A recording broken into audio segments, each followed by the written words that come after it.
Hi guys, how's it going? Hope you're all doing well. This is Alireza Firuzia, Alireza's brother. Welcome to this video. In this video, we want to analyze Alireza's game against Fabiano Caruana in round 6 of Sinquefield Cup, which happened yesterday.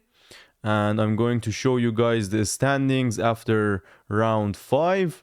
Wesley So is leading the tournament with 3 points. And as you can see, Alireza is in tie in the 5th place with Fabiano and Anishgiri. Okay, let's jump right into the game without killing time. Alireza had the white pieces against Fabiano. It's a classical game. And yeah, Fabiano is world number 2. Let's see what happened. Pawn to e4, pawn to e5, knight to f3, knight c6, bishop to c4, Italian. Alireza's favorite opening. Knight f6, and here Fabiano allows knight g5, right liver attack. Alireza plays it, goes for a big battle here. And regarding to tournament situation, he really needs to win this game. Pawn to d5, pawn takes pawn, knight takes knight a5. Because if you take the pawn on d5, there is knight takes f7, as it's called, right liver attack. Knight a5, bishop b5, c6, takes, black sacks a pawn, white is up a pawn. But black has a smooth development with the bishops going castle as well, and h6 kicking out the knight. Bishop d3, you can also go bishop e2. Knight d5 by Fabiano attacks the knight.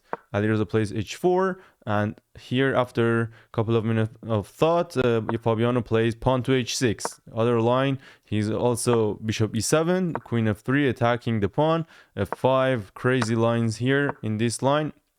Queen h5, g6, takes, king d7 and d3. It happened a couple of games in this position, and it's very interesting, but you have to be very sharp regarding to your preparation.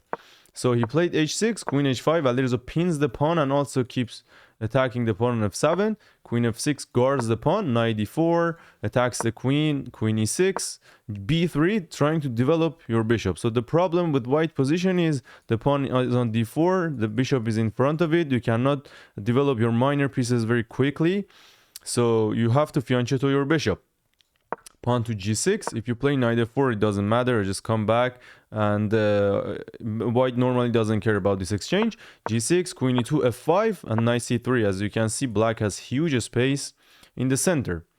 Bishop g7 and bishop b2. I should say that in this position, Alireza has a game against Jan Nepomniachtchi in one of the online games, rapid games. He played knight f4. Jan played queen f1. And after e4, bishop e2, I think bishop g7, maybe he played bishop g7 earlier, and then after bishop b2, knight d3 check, very beautiful move, take, king d1, take on e2, take, queen e2, here bishop a6, and long castle.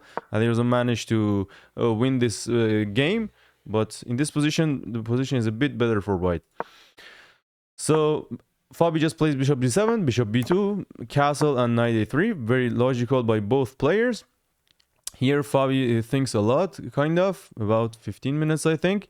And he plays e4, because you have other options as well. Knight b4, knight f4.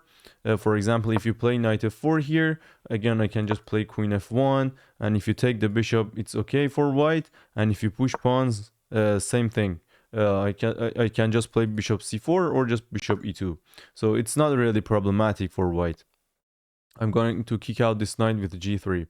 And also, don't forget, white is up a pawn, so black should really be precise. e4 is the most precise move. Bishop c4 takes the bishop, and now black also has 2 bishop advantage. So in this position, Fabi plays rook to b8, very quickly, kind of, but it's not the most precise move. The better idea was to go a5. Rook b4 with the idea is rook b4, because the queen here is very active.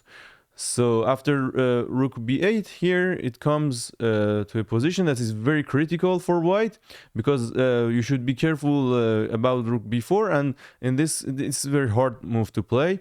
I assume Alireza forgot in his preparation here, and after 5 minutes he played castle, which looks very natural. So because you have to play queen c5 here, Very hard move to play if you don't remember your preparation or you have not analyzed this position. It's not because you want to take this or you stop a5. It's only because your queen is just so active here, and it's not easy to kick it out. It's not really easy to kick it out. For example, if you play rook f7 to play bishop f8, I can just go long castle, and after bishop f8, queen d4, I just stay in the center. I just stay in the center. Bishop g7 and queen a4, rook b4, just stay in the center. I mean, just have active queen. Because what happened in the game, if the queen comes back to e2, this queen turns out to be in this position for the whole game, doing nothing. So it's a bad queen here. So you had to keep the queen very active. With queen c5, such a tough move. And here Fabiano plays a5. His only plan in this position is to go a4, try to open the a file, try to create counterattack, because he's down a pawn and he has to be very active here. And here Alireza played rook to e1. So maybe it was not the most precise move. Maybe it was better. Computer like to take on d5 because white is up a pawn, and said, okay, just exchange all the minor pieces and just go d3. But it's not easy to do that in a practical game because your knight is not good and a huge center for black. But in this position, your idea is to go queen d2, c3, bring the knight from c2 to d4, and white, I mean, it's still equal, but it was better way. So rook e1, Alireza's idea is to go pawn to f3 and break the center. Very logical. White should break the center because you cannot just leave the center alone. You have to break it. Here Fabiano plays a4. He misses a chance here to be better with knight f4 first. Queen e3, there is knight g2, queen f1, and then a4. Because if now I play pawn to g3, attack the knight, you can take on b3. If you take on f4, I take on a2, and that's a mess. Intuitively, black is just winning. You just take back, and the problem is there's knight d3 check. Pawn takes knight, there is queen b3, and black is winning. So if Fabi would have played knight f4, Alireza should have been very precise after a4, for example. So it's, for example, playing d4, but even after d4, black is a bit better here. So Fabi plays a4 right away. Alireza plays g3, very logical move to stop knight f4. Fabi takes, pawn takes, and queen d6. Very logical move because as we saw in the earlier, the queen had to be on c5. And now this queen is just so free in this position. So the idea is to bring the queen to better diagonal, maybe on this diagonal, and also computer wanted queen f7 with the idea queen a7. So Fabi is going from this way, c5, a5. And also kind of he wanted to stop the f3 idea, but Alireza anyways f3, because if you take the pawn on g3, white is very happy to open the g file. Even though you take this, I mean, this is the pawn structure not very good, and I open the file and sacks on g7. So here Fabi thinks a lot, and he plays the most precise move, queen to c5, with the idea if you take on e4, he wanted to take on c3, take with the pawn, and bishop takes c3. But here white is in good shape. We can just take, and knight b1. White is doing okay here, because if you take the pawn on g3, I can just play queen d2, attacking the rook and the pawn, and white has an edge. So, but Alireza here plays knight to b1, which is the best move according to the engine to reinforce his knight. As you can see, this knight on b1 is very bad here. I mean, but still white is up a pawn and he's attacking the center, putting pressure on the center. That's what he's supposed to do. Rook e8, very natural. And here Alireza takes after 10 minutes of thought on e4, which was not the most precise move, because you open this bishop. And sometimes this h5, bishop g4 is very annoying. So probably it was better to go for bishop a3, skewering everything right away, which could happen like queen a5 here. Knight takes knight here, bishop takes rook. Here white is up an exchange and up a pawn, but his king is very weak. Black has two bishops and huge center, but there is a beautiful move d4 here. And if black takes, is not a very good move. Black should play bishop e6 here. If you take, queen d2, here, bishop c5.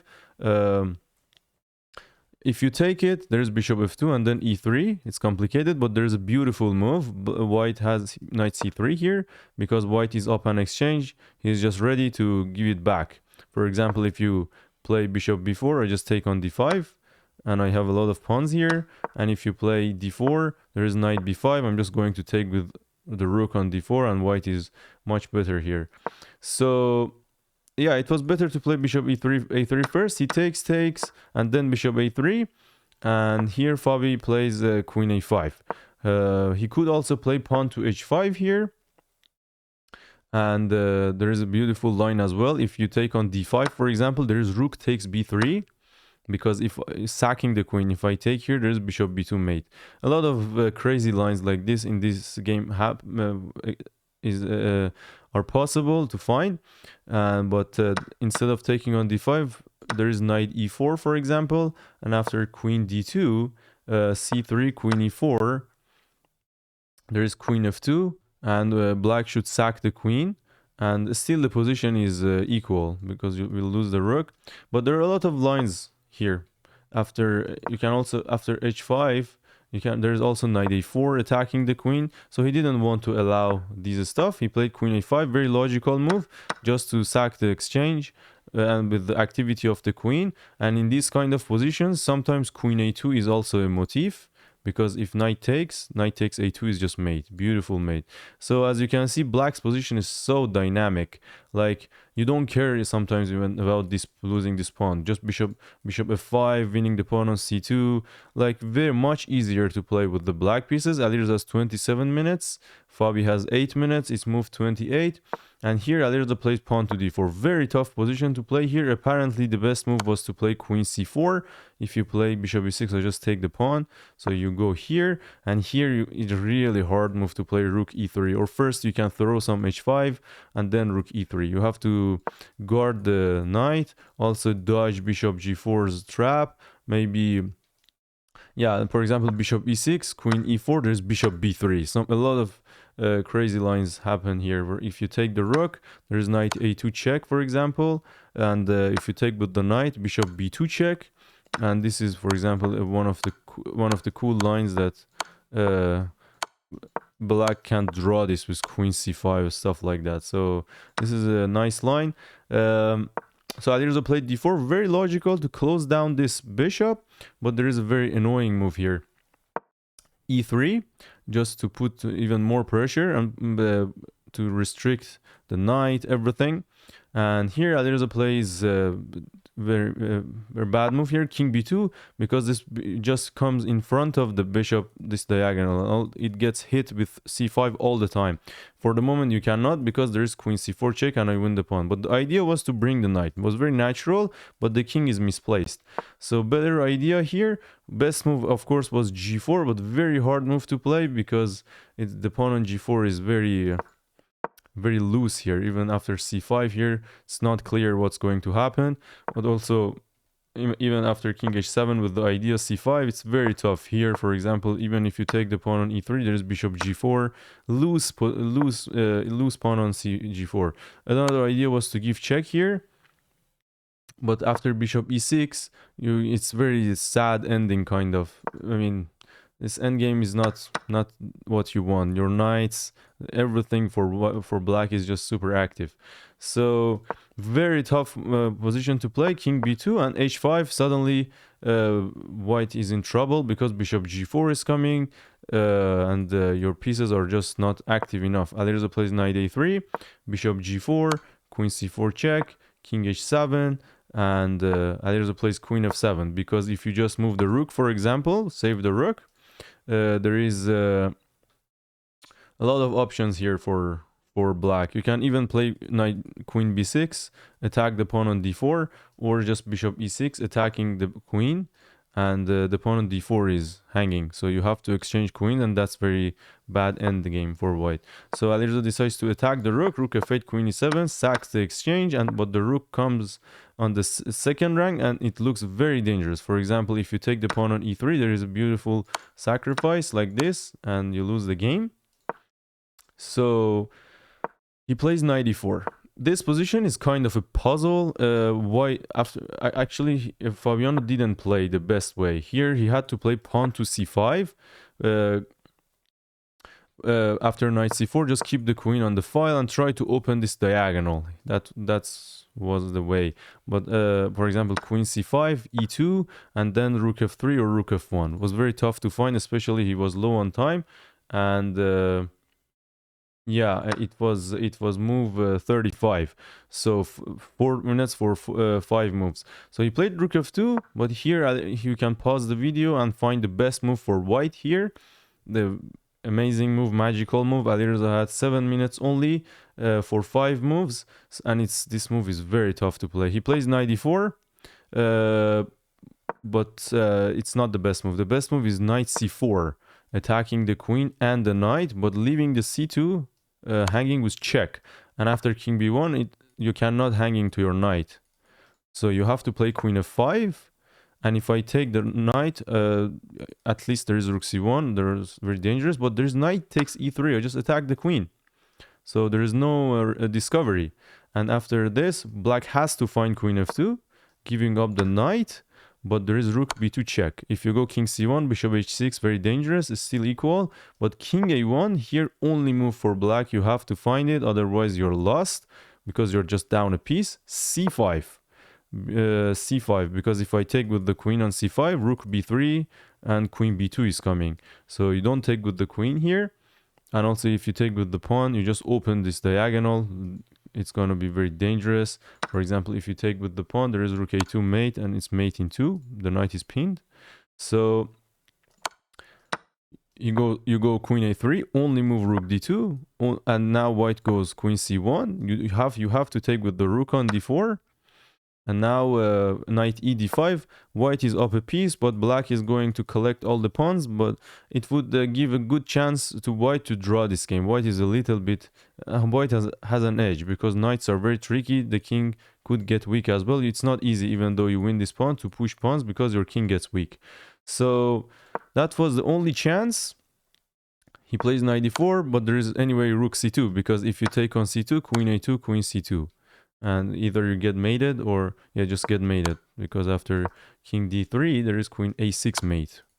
So king b1, still the knight on b4 is hanging, the rook is hanging, knight f6 is also on the card, knight f6, and then perpetual maybe, or just checkmate. So here only move for black is to play rook f2, and Fabi plays it. You just don't care about this rook, you just control the f6 square. And if I take the rook, queen a3 is actually on going to be finish the game. Alireza gives check, queen e8, there is queen g6, but there is a very powerful move for black here. You're getting checkmated, but the queen and king are in the same diagonal. He exchanges queens, and this position, even though white is still up a pawn, but minor pieces are just too powerful for black. And after bishop c3, knight d3, rook g5, Alireza resigns after 44 moves. So let me show you guys the standings after round 6. It's here. So Wesley is leading the tournament, Fabiano on the 2nd place, and Alireza is tied for the 7th place. And yeah, not a good tournament, but it happens. Last year he won this tournament, but okay, I mean it happens. It happens. That's life. And for the people who are following the candidates path, a spot, I mean, it's still very complicated. If Wesley So wins this tournament, he will, which most probably he will, is +2.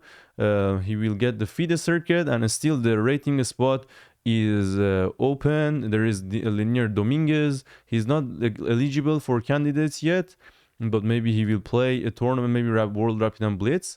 I mean, it's complicated. It's complicated. The race is still between Alireza, Giri, and Dominguez if Wesley wins this tournament. So tonight Alireza is going to play against Jan Nepomniachtchi with the black pieces, and let's see what happens. All the games are experience for Alireza, and I really appreciate this style, just going for it, risking a lot. He risked a lot here in this game against Fabiano, risked too much this opening, doing everything to win the game. He could just take on d5, exchange all the minor pieces, and draw this, or be a little bit better. What he wanted to keep the pieces. Also against Levon, he pushed a5, c5, making too much weaknesses. He could just take on c3 after Levon played queen c2, just giving a tempo to black.